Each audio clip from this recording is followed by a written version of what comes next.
Natural process, also called dry process, is the oldest method used to remove the coffee seed from the coffee cherry, and it's still commonly practiced in many coffee-growing countries, including Ethiopia, where Arabica coffee was first discovered.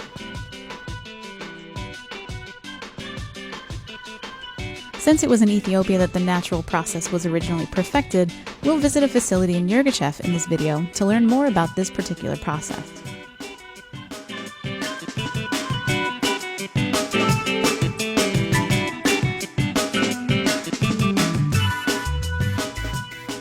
Natural coffees are thought to have a generally fruitier profile than coffees processed in other ways. The flavor can be reminiscent of coffee cherry, blueberry, raspberry, or strawberry. Historically, natural or dry processing had been practiced in climates that are dry, warm, and sunny without much humidity or cloud cover. Today, the technique is being adopted by producers all over the world who are interested in the profile that results from the longer fruit contact to the seed. Now we'll examine the steps of making a natural process coffee. First, as in every other processing method, the coffee cherry is picked ripe, and in Ethiopia it's delivered to what they call a washing station. While they're called washing stations, most of the processing plants produce both washed and natural coffees. The basic difference between these two processes is how much time the coffee seed remains in its coffee fruit. For example, generally speaking, washed is a term used to describe coffee seeds that are removed from their fruit as soon as possible, typically within 8 to 12 hours after being harvested. Natural coffees, on the other hand, are left in their whole fruit for the entire duration of the drying time, which is part of what creates their distinctly different profile.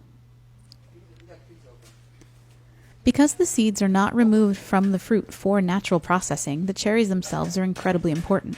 Only the ripest, freshest, and most developed fruit will be accepted. At the best washing stations, meticulous sorting will take place during the delivery as well as throughout the drying process. Instead of being loaded for depulping, fermentation, and washing, the coffee is brought to the mill in cherry and sorted, weighed, and reported before moving directly to the drying area. In Ethiopia, coffee is often dried on raised beds that are woven or made of mesh in order to allow air to circulate around the fruit.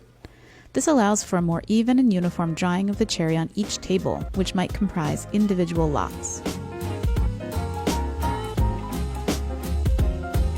Drying naturals can be tricky for several reasons.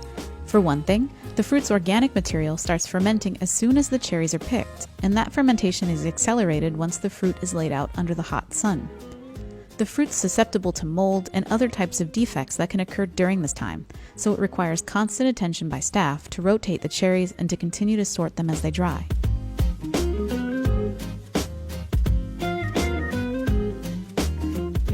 Drying naturals also takes longer than washed or even honey coffees. It can take 3 to 4 weeks for the fruit to dry completely and for the seeds inside to reach the moisture content that's required for export, around 11%.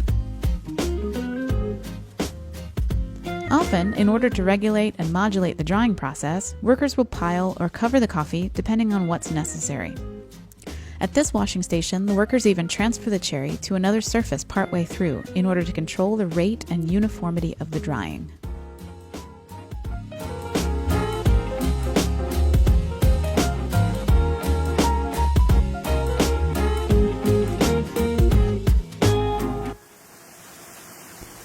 After the fruit's dry, it's transferred to the dry mill, where the coffee and its cherry will be run through a hulling machine, which uses friction to remove the fruit and the parchment layer.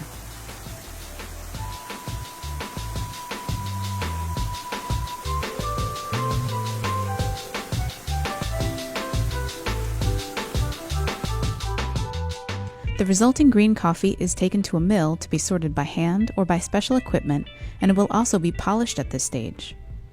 Then it's placed in sacks and stored in a warehouse until it's ready to be shipped.